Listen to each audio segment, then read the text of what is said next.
Shameless Squad. So we are doing some Venus retrograde, all about relationships, and this is a video called Signs You Maybe Need to Be Single for a little while here. So I had done the Venus retrograde lives tab, 2-hour video, so go back and watch the tea, pull the cards, everything like that. And I have another video under my tabs, the videos tab here, to really talk about how this is going to affect you, your relationships, love, money, based on your rising sign, as well as good as like checking your Venus and your sun and moon. So let's talk about how today's video, this comes from my channel message download in regards of psychically talking about stop seeking love in all the wrong places. So now we're going to talk about the singles one. Go back and watch the parent one if you haven't, specifically how parents seek love from a child in unhealthy ways here. I give a lot of different tools, tea, resources, all the things, so I hope you really like it. But I've just been inclined by my guides to really discuss, these psychic messages and downloads that I've been getting, but then also share the psychology of some of these things, because I am shamelessly sexy Jackie. I'm a certified sex therapist turned sexual confidence coach and psychic medium here. So definitely smash subscribe if you are new. I would love to have you be a part of my Shameless Squad feel. So there's the spiritual side of me, there's the psychology side of me, and I'm just me at the end of the day. And so I've been very much so inclined to, with these psychic channeled messages, share my lived, my learned, and my heard experience specifically, meaning lived personally, any stories that I have personally lived through or seen, heard different types of things that I've seen in my career when I have worked with folks and people, not giving anything away or anything like that, right? In regards of like HIPAA, because some of you were like, oh my god, HIPAA. Like, y'all, that's patient information. If you don't even know what that is, then get off my channel. Just kidding. But anywho, and learned experience through my education here. So this is something where I've just seen a lot of this stuff, and I just have been inclined and called to share. And I've been holding myself back a little bit, I'm not gonna lie, Shameless Squad, in regards of sharing like my lived, my learned, my heard experience, because I've been conditioned as a therapist not to talk about myself, not to talk about even things I've seen in the therapy field or whatever, and people think, oh my god, you share client stories, blah blah blah, and it's like, no, that's not really it. Like, I'm not telling you people's names, I'm not telling you their age, I'm not telling you any of that patient information. It's literally, if people out there like celebrities who are coaches without this degree can legit talk about this shit, hey baby, then your girl Shamelessly Sexy Jackie is going to actually talk about it, a resource that has the trifecta, when they might just be learning from therapists out there, y'all. So anywho, boo, shameless tangent, I hope you love it. Let's talk about singles and finding love in the wrong places here, and signs you may need to be single for a while. So let's talk about it. Singles seek love in one. So they can be that person, everything to them, sometimes even a parent, or for the love when they don't even know what self-love is. None of these are healthy relationship dynamics. Oh gosh, hold on. Yes, that's where we started. I got you. Okay. Singles seek marriage on a first date without even knowing the person's middle name to avoid the red flags. Singles seek a perfect checklist, an idea of a Prince Charming or a Princess Charming when perfection doesn't even exist. Singles seek someone to be everything for them when they can't even be everything for themselves, y'all. Singles seek a parent rather than a partner because they want to be in a relationship with someone where everything or a majority of it is taken care of. Singles seek love from another person when they don't even love themselves. All of these narratives are unhealthy. These are examples of fake love and manipulation of oneself or others in the process, or just energy.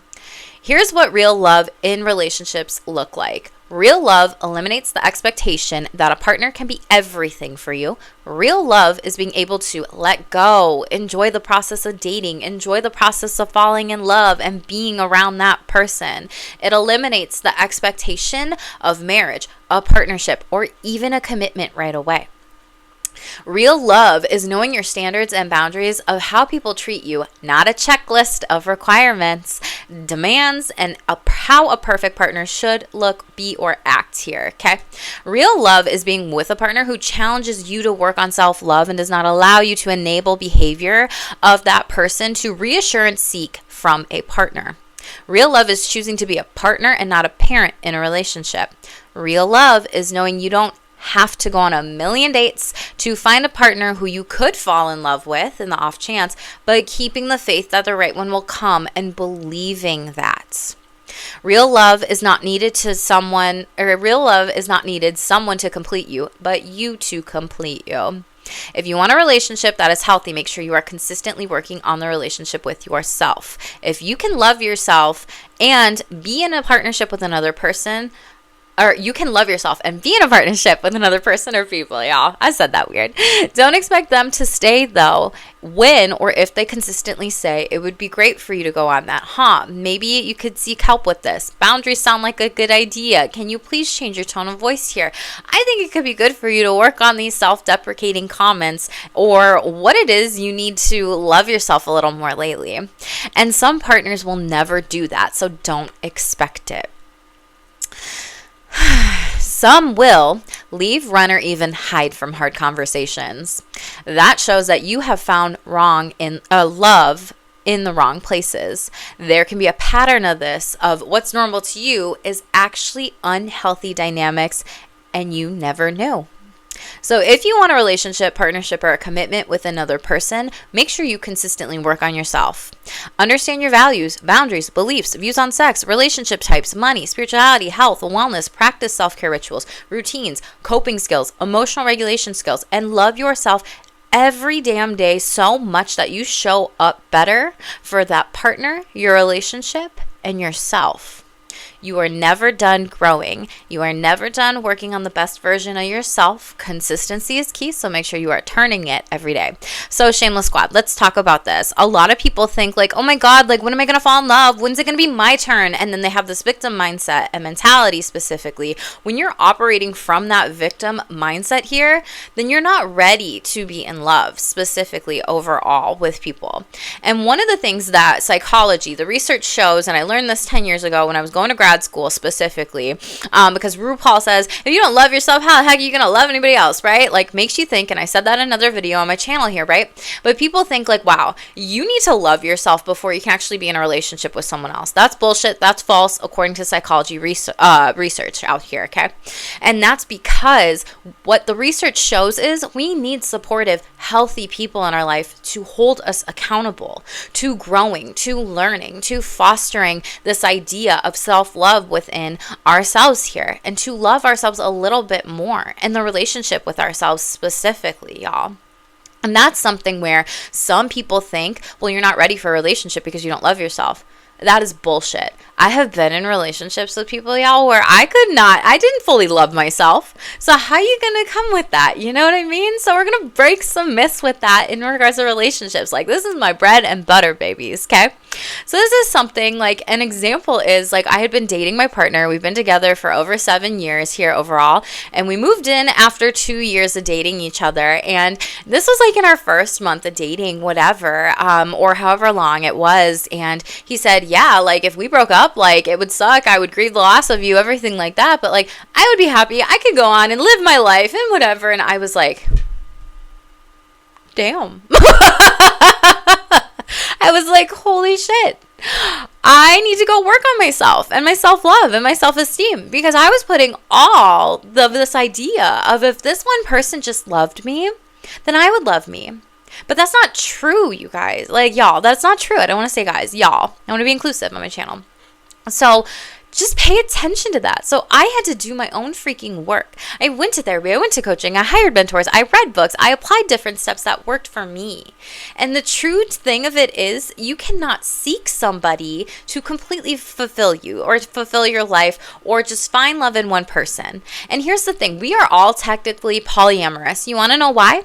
Because if you have one monogamous partner or relationship or marriage or whomever, if you're dating one person, you have love for other people.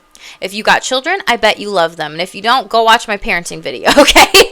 And if you have other friendships, I bet you love them. If you got other family members out there, I bet you love them. And so to think that this one person can be all of these things for us and to love us or whatever is false. We have buckets of people, right, in our lives to be able to have common interests, things that we love together, things that we want to connect on, everything like that. And so that's where you cannot just put all of these eggs in one basket on one person, even when you are in a maybe one person partnership here overall. And for some people, that's why they are actually like poly in their relationship, or they have their girlfriend and then they have like their play partner, BDSM kink, or whatever it might be, right? And so, or even more, like, you do you, good for you at the end of the day, right? And that's also energy, work time, money, love, effort, conversations, communication, conflict management, like self-soothing. Like, you better be working on all those damn things is all I gotta say specifically. Oh, that is my Cancer, like, little motherly, nurturing energy up in here, / tough love. But like, truly, like, you always have to be working and growing on these things within yourself. And that's my Cap rising there. If you know, you know. But it's so toxic sometimes to put pressure on dates and the person to be like, oh my God, are we gonna be boyfriend, girlfriend now? Are we gonna be partners now? Oh my God, we're gonna get married now. Like, even if you're just joking, that's something where you might push that person away. And they might actually pick up on this idea of, oh my gosh, this person like is really trying to be clingy or really have just a partner, but I don't even know if they actually like me. They like the idea of me, but I don't think they actually like me. Okay. And so that's something where so many people nowadays on these dating apps, they put pressure on it. They play a game. It's so gamey and it's also so toxic. And I don't like using the word toxic a lot because I feel like it is very much so overused. It just feels appropriate in these situations though. It is so toxic in the way of looking for the next best thing, looking for the next best dopamine hit, FOMO, fear of missing out. Like, what if this, what if that, what if whatever. And it's like, if you're secure, you will go on dates, meet these people, and you will also say, yeah, I'm good. Like, maybe we're not the best match energetically or values-wise or whatever you might say, right? And other people will just be on the dating apps because they see it as a strategy. They see it as, like, let me up my chances to find a partner here, y'all. Sex at Dawn, if you haven't read that book, like, read it. It's wild. But that is so, like, some of those things that come out of that book literally apply to how us as people in this world are similar to mating and what birds do and just different types of things here overall, where we might try to up our chances to actually have a partner, but then we might be playing people in the game of life here, which is not healthy, which is toxic, and also manipulating people's energies, especially if and when you weren't honest about it, upfront about it, or they didn't know that you might have been dating other people at that time. So it's something where a lot of people too are seeking, you know, it's kind of an addiction, you know, like that next dopamine hit here or that perfect checklist. And it's one of those things where you can see all the photos, all the things, the person, whatever, but like, there's no perfect person out there and there's no perfect checklist out there. You are just not going to find it. And if you are looking for your partner to be perfect, you might be in a way trying to change them energetically if you are with them. Or also unhealthy relationship dynamic is, I want to be the one that changes it all and I want to fix them. And it's like, you don't have a partner as a project, people. That is not the goal here. So it's important to be able to be mindful of like, well, what relationships am I attracting? Especially if there are similar common themes that you are seeing and pulling and picking from partners specifically here, y'all. As well as if they are unhealthy, if they're treating you like in a certain type of way, if you have poor boundaries, if you're hooking up and having sex with them, but you're like, I want to have a relationship though. Like, you know, yes. Can some relationships come from sex first? Absolutely. Do they always work? Absolutely not. The relationship attachment model shows that specifically in the research. So if you want a good book, it is called How to Avoid Marrying a Jerk or whatever. It's from 2007. It is an old school book, but I like it for the research alone because it talks about how we have sex with people before getting to know, trust, rely, depend, commit on them. And then it discusses how then we get into codependent relationship dynamics depending on what level we are at specifically. But it shows us that society tells us to have sex with people, then form a relationship with them, which is why healthy relationships don't last a lot of times when it is that way.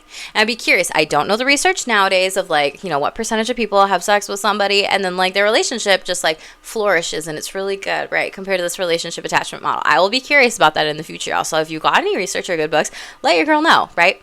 But what we have to be doing is working the other way. We need to get to know a person in order to figure out if we can trust them, in order to know if we can rely on them, in order to then know if we can commit to them, to then know if we can have sex with them. So we do it backwards. And society like legit brainwashes us like through things that you see in movies, things that you see in TVs, things that friends talk about, things that, social circles, groups discuss here, not even from books. And we don't all get the best sex education. I'm just going to say it. I have never met somebody with the 100% best education of sex, whatever, specifically. And even when people think like, yeah, no, I know everything, it's like, do you really? Because I call bullshit because I don't even fucking know everything, y'all. And I have been obsessive about reading books and research over the years here, okay?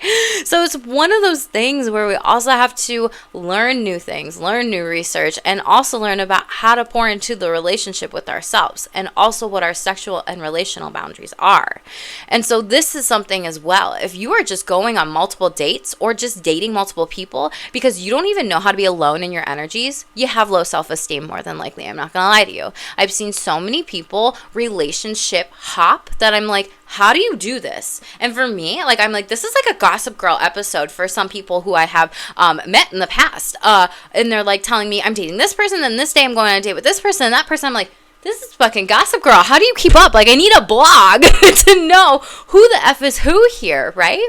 And some people will be just relationship hoppers, meaning there's no time off between partners. They go from one relationship to the next relationship to the next relationship because they are so insecure they don't know how to be single. They just don't. And then it creates codependent dynamics on that partner. But then if they are single, gosh forbid, for one freaking day or a week, right? They then create codependent dynamic in relationships with their friendships. And then when their friendships are there for them, but then they like go on other dates with other people, they like blow off their friends altogether and they don't know how to manage both. And so this is something where it's really hard to like balance out these kind of relationship traps and what's healthy and what's unhealthy here overall. And when people are just going on dates of just fearing to be single, it's like, are you single or do you have standards here? I think that is such an important life lesson to learn in life here, okay? Because if you're single because you have standards, good for freaking you. You're teaching that person how to treat you. You know yourself. You're figuring out what you value in relationships, what your views are on, values, love, money, sex, politics, religion, spirituality, work, career, balance, just interests that you have in life, family values, things you want to create, things you want to do, places you want to go, where you want to travel, what you want to explore, right? If you want a house, if you want pets or a baby, whatever, just all these things here. And so some people, though, are single without standards because they just think that's what relationships are. That's just what I should be doing. I should just be in a relationship because that's what society tells me to do. But the thing is, the longest relationship that you have is the one with yourself here. And so sometimes other people in our lives, friends, family members, loved ones will kind of get in the way of maybe trying to push, people onto other people that person may not even like. And that is also shame. And even people say like, why are you single? It's like, bitch, why are you shaming that person here, okay? They don't want to be asked that. Don't ask them that question. Like, that is so rude and mean. And there was this great psychiatrist in the past previously, when I was working at a whole other place, we were talking about he was like, what does it mean to be a sex therapist? What are you doing? You're going to this and that or whatever. I was just talking, right? And he was talking about one day, it is really actually hard to be single. It's easy to be in relationships with other people. And I was like, that's a very interesting perspective because being single in this world full of people who potentially have a partner or have multiple partners or, the American dream, if you're in America like I am, the house, the wife, the dog, the pet, the kids, the everything, then the other kid, then the car, then the other pet and whatever, being single and seeing other people have that and then complaining about those things potentially when they created those things can be really freaking hard. And even if they don't want all those things, right? Even if they want some of those things, that can still be really freaking hard. But being single is something where a lot of people do have standards and won't tolerate how people could potentially treat them with red flags, treat others with red flags if their values are not aligned. And some people then shame single people for being so damn picky when literally they just know what they want. And you know yourself better than anyone else. So if you're single, I encourage you to advocate for yourself, to speak up for yourself, to tell people, I know what it is that I want and I just haven't found it yet. And if it's not helpful for them to ask you, why are you single? Shame, right? If you're going to ask somebody that, ask them instead in a shameless way, how come you're single? I'm just curious. That's shameless. Healthy. Shameful is why, and that other person is going to potentially get defensive and then throw that back at you, and then you're going to be like, whoa, where did that come from? But you started it, so they finished it. Like, that is literally when we shame people and psychologically abuse them with how we communicate, you're going to get that defensive response back. So go to stayshameless.com. Get my freebie communication skills gift, download everything like that on the pop-up. No, I don't spam you or anything like that with the newsletter, but this thing is so freaking long, so many things to think about, so many things to consider here, right? And even if somebody is on a date with somebody, two singles, right? Those who have really done their work and understand about like healthy communication skills and relationships and how that person's treating the waiter or the tour guide or whatever it is that you're doing on a date, right? The person that's helping you, if you're doing an activity or an adventure, they're going to pick up on that and be like, ick. That gives me the ick. If you're treating this person in a shameful way, why would I want to go on a date with you again? Because that says how you treat me, that says how you treat others, and that says how you treat yourself. And sometimes you can be single and not even realize that. But people need to share that with people. People need to have shameless conversations with people if they have no insight, no awareness, and no emotional empathy or skills as to how they're coming off towards others. Because it's so easy to blame other people outside of ourselves or even seek other people outside of ourselves rather than sit with ourselves to evolve and to grow. And even if you are like 60, yes, you can teach an old dog new tricks, okay? And that's not even old, okay? Like, it's just one of those things where I think a lot of people just get so fixated on like, I've grown, I've done everything, da da da. It's like, you can still learn. You're always a life learner here specifically. And so for those singles with standards, it's just one of those things where congratulations, like, good for you for not lowering them, because you know what you desire, you know what you deserve, and you know what you require in relationships. And that is beautiful here, right? Desires are the wants, requires are the needs, and I don't remember the deserve is like your boundaries, okay? So congratulations. But I just don't want anybody to ever shame you if you are single. To make you feel bad about that. Never. And y'all, like me, I'm the baby on one side of my family here, okay? And there's more, I don't know if there's more women or men on that side of the family, I don't remember, but I'm the baby cousin. And so your girl like saw things, like she's seen people on both sides of the family, been in toxic relationships, abusive relationships, people get divorced here, okay? People going through so many relationships and not being single, as well as being subservient to people in relationships, that I learned so much from just seeing these things. And it's kind of crazy when spiritualists will say, be careful what you wish for or what you want, because I wanted some of those people's lives. I was like, I want to be in a relationship. Like, this person's always bringing, someone to holidays. Like, I want that here, right? The women on that side of the family, divorce in a different weird situation. I don't know what's happening. Whatever. I don't talk to them or that one. But it shows you, be careful what you wish for, because had you potentially done some of those things, you might have attracted a divorce, Jackie, right? Divorce is not a bad thing here. It just shows that marriage is really, really, really hard, and people need to know, or they can make it hard, right? Marriage can be a challenge, but there's also change in the challenge here specifically, and we have to be able to learn to work with one another and each other overall with that. But it's also like, who you choose to maybe be a partner with or married with really can change your life here. Okay. And so for me, I really watched a lot through different relationships and even aunts and uncles and just all these people and whatever, and other nieces and nephews and cousins on the other side of the family. I wanted that. I always wanted to be the person that had a partner that I brought to holidays. And I've been single more of my life than I have in this long-term committed relationship that I've been in now. And so it's one of those things when I say I get it, trust me, I get it. And even when my babcia, that's grandma in Polish, when she died, you want to know what people came to me and said at the funeral and the wake? This was like extended people that just came and whatever, and they were like, oh my god, are you married? Oh my god, are you gonna have a baby? Oh my god, do you have a house here? And I'm like, I don't care about any of that stuff. That's not for me. Like, I've been a mother, and like I said, because of the work that I'm in that is so emotionally nurturing and giving of that type of energy to people, I see my clients as my babies. And, I have a home, right? Do I own? No, I don't give a fuck that I don't own, y'all. Like, I'm renting and I'm happy. What's so bad about that? I can get up and I can go. I can travel. I can do anything that I want to. What is so bad about that freedom? No, I don't want children. You want to know why? It is so much energy. So respect to all you parents out there doing it. Congratulations. You got this. And I've done that. I had to grow up. I got to grow up really young and see what it's like to babysit and be a parent and show up for kids when they're just freaking crying and you're trying to entertain one and someone else is cooking and then the other one is just like doing its own thing. Like, I have been there. I don't want that. I don't need that to be happy. And you know what? Some people don't need these things to be happy. And that's okay to be single by choice. If you're like, I don't want to be in a relationship, that's fine too. So I just hope that this episode really resonates with some of you out there and is really helpful for some of you out there, that you don't have to self-sabotage, the relationship with yourself in order to be in a partnership or a loving romantic connection or connections with others.